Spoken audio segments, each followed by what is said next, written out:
बाबूजी भाई अपने बहन को छोड़कर चला गया, उसका काम हो गया। लेकिन इधर एक करिश्मा होता है। एक कहावत बा बाबू साहब कि जाको राखे साइया, मार सके न कोई और बाल न बांका कर सके जो जगबैरी होए। चला गया भाई खुश होके पहुंचा अपने धाम। अरे यहर था डाकू शमशेर सिंह जो हुआ बड़ा बदनाम। अरे हत्या लूट और अबला की जान बचाना, रंगाना ई खूने में चुनरी।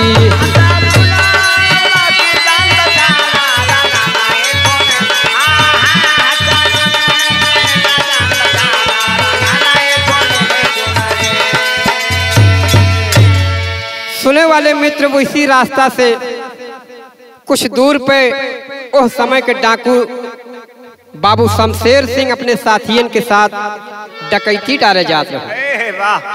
रेखा तो बेहोश हो गई, लेकिन लड़का एक झाड़ी में फंस के रोने लगा। बाबू साहब यहाँ के तर्ज आएगा मास्टर साहब। तर्ज है बा कि कोठे ऊपर कोठरी हलवाई की दुकान। अरे हाथ से लड्डू छूटी गवत गोरी मार सान, बर्फी खायला, अरे बर्फी खायला राजा हमारी दुकान।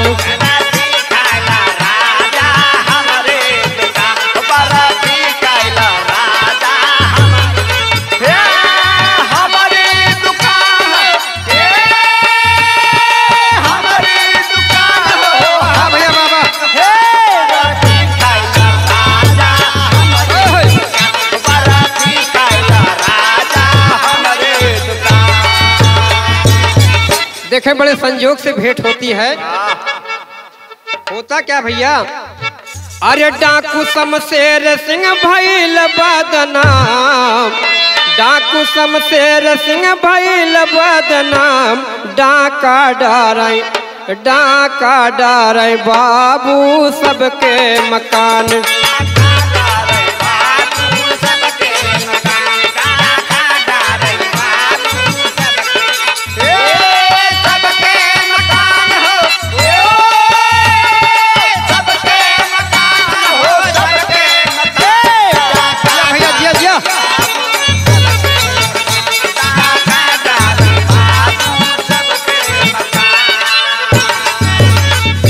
डाकू लोग भैया घोड़े पे सवार होके अपने सरदार के साथ डकैती करे जाते हैं। होता क्या भैया कि डाकू शमशेर सिंह के चली लस करिया, डाकू शमशेर सिंह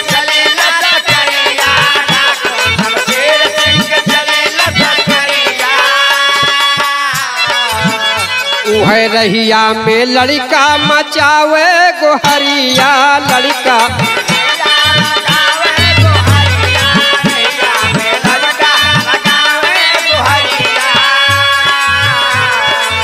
भैया।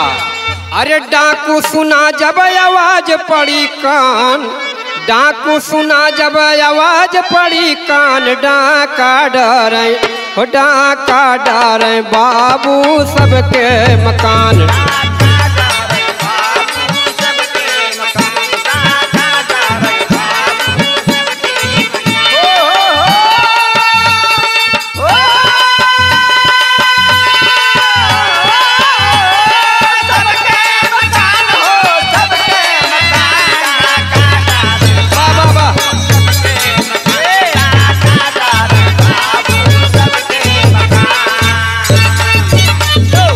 लड़का झाड़ी में फंस के चिल्लात बा। एक डाकू के कान में आवाज पड़ी, कहा सरदार कोई बच्चा रो रहा है।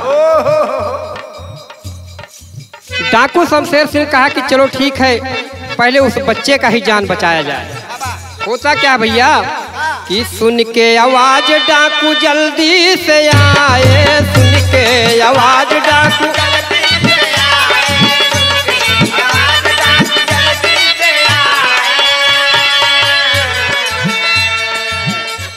सुन के आवाज डाकू जल्दी से आए और लड़का सुरक्षित एक झाड़ी में पाए।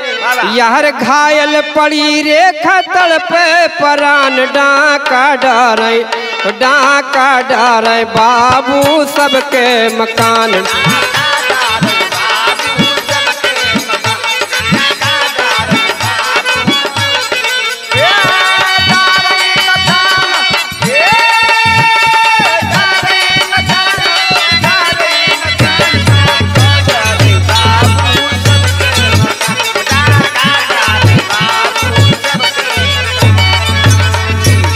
सुनने वाले मित्र, जब डाकू शमशेर सिंह अपने साथियों के साथ पहुंचे, देखा बच्चे की हालत और लड़की की हालत गंभीर, तो डाकू शमशेर सिंह प्रतिज्ञा किया कि साथियों आज से डकैती बंद।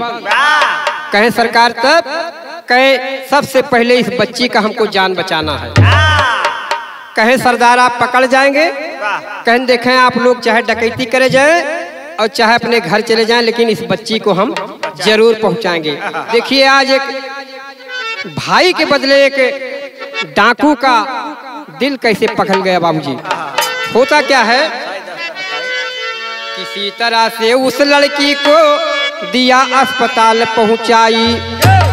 कहा मैं डाकू शमशेर सिंह, अरे तुम करना ठीक दवाई, रंगानाई खूने में चुनरी।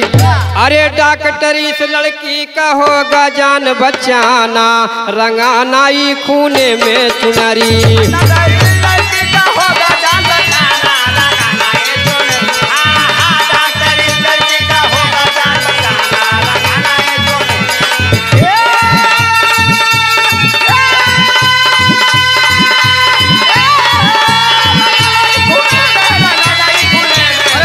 भैया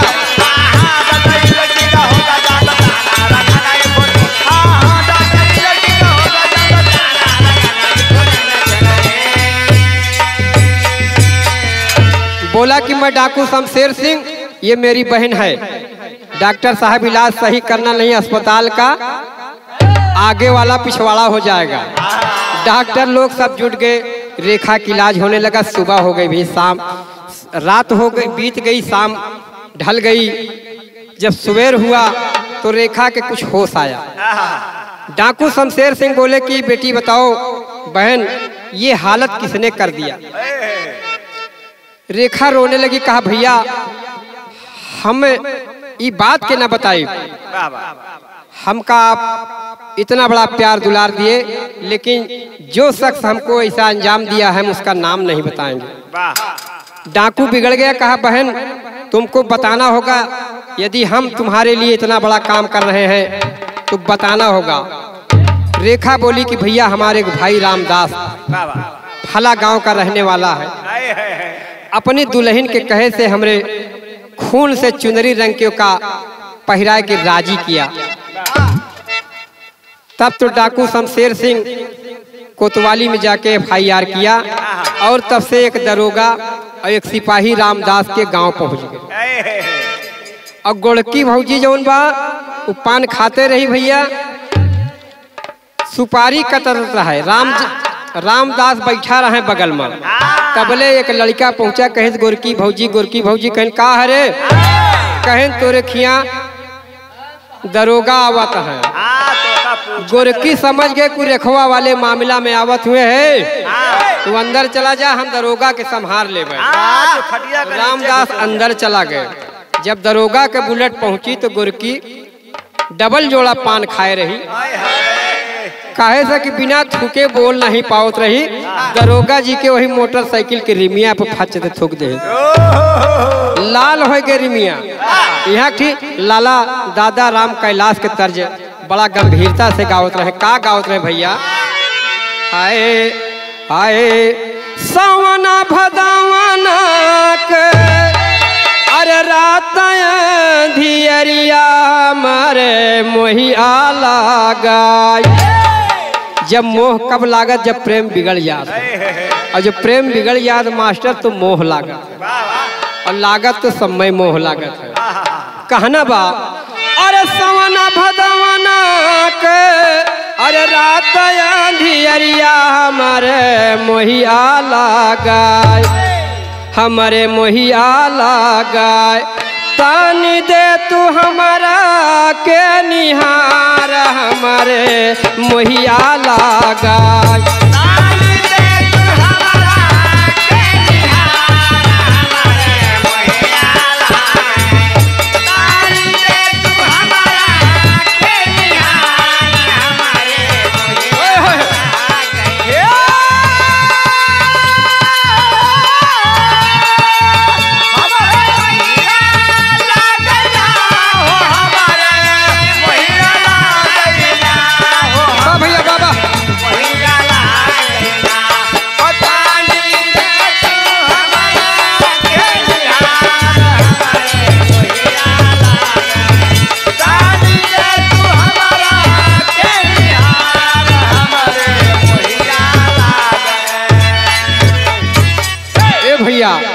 गोरकी चट से खड़ी हो गए और अच्छी देह वाली रही दरोगा का मशीन हरहराए गए, ठंडी पड़ गए दरोगा का मशीन।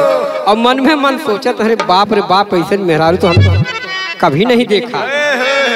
कहती क्या है भैया, चढ़ली जवनिया भी गए अरे यांग यांग पनिया ये दरोगा बाबू, ये दरोगा बाबू अरे कैसे आया हम रे मकान ये दरोगा बाबू।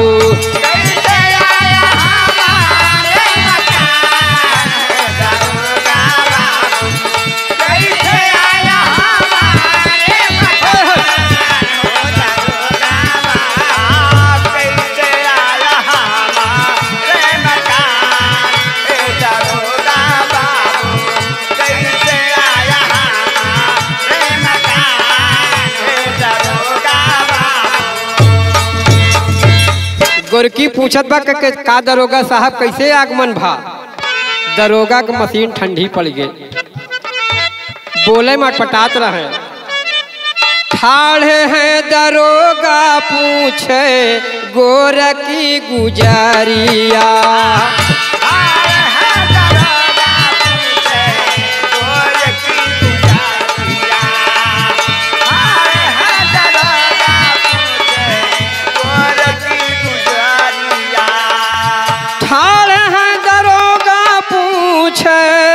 अरे गोरकी गुजरिया कवन करनवा बाबू आया मोरी दुआरिया।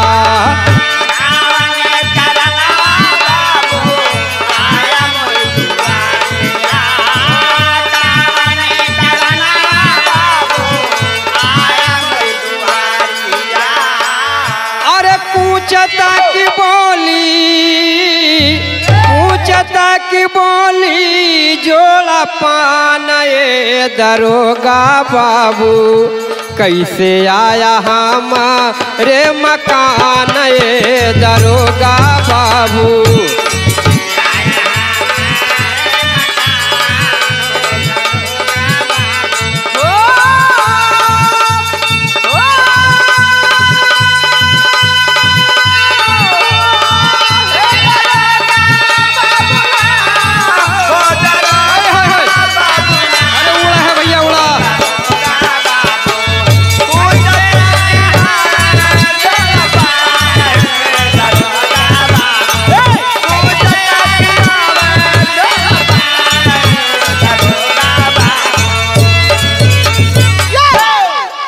दरोगा तो मशीन ठंडी पड़ गई लेकिन सिपाही चतुर रहा और देखते ही देखत बिल्लों पे हाथ लगा दी पखुरा पे।